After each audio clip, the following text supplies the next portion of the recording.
had to think about this one for a second, and a person's way too complicated to be described in 5 words, but what I came up with was 1, amazing, 2, funny, 3, secluded, 4, devastated, 5 is numb.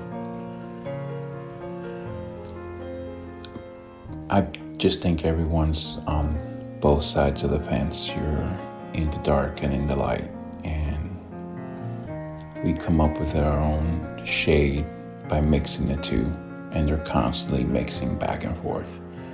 And that's the general recipe for everyone on this planet, I believe.